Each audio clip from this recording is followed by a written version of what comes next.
ذہین لڑکا۔ ایک چھوٹے گاؤں کے ایک غریب مگر ذہین لڑکے احمد کی ہے۔ احمد کے والد ایک کسان تھے اور بڑی مشکل سے گزر بسر کرتے تھے۔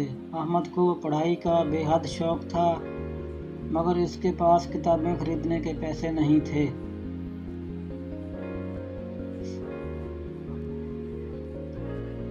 احمد ہر روز وہ گاؤں کے واحد اسکول جاتا اور کچھ استاد پڑھاتے اسے دل سے یاد کر لیتا۔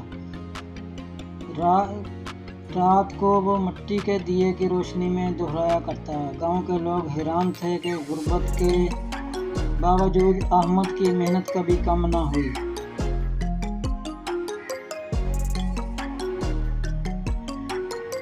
ایک دن گاؤں میں ایک بڑے زمیندار نے اعلان کیا کہ جو بھی لڑکا اسکول کے امتحان میں اول آئے گا اسے شہر میں پڑھنے کا موقع دیا جائے گا۔ احمد نے اپنی تمام تر محنت جھونک دی۔ امتحان کا نتیجہ آیا تو احمد پورے ضلع میں سب سے زیادہ نمبر لینے والا طالب علم نکلا۔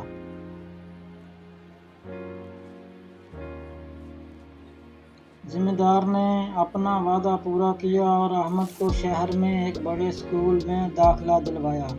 وہیں سے اس کی زندگی نے نیا رخ اختیار کیا۔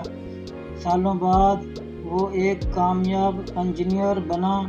اپنے گاؤں واپس آیا کر ایک جدید اسکول بنایا تاکہ کسی اور بچے کو غربت کی وجہ سے تعلیم سے محروم نہ رہنا پڑے۔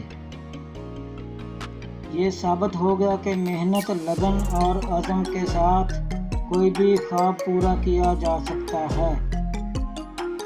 چینل کو سبسکرائب نہیں کیا تو سبسکرائب کر لیں۔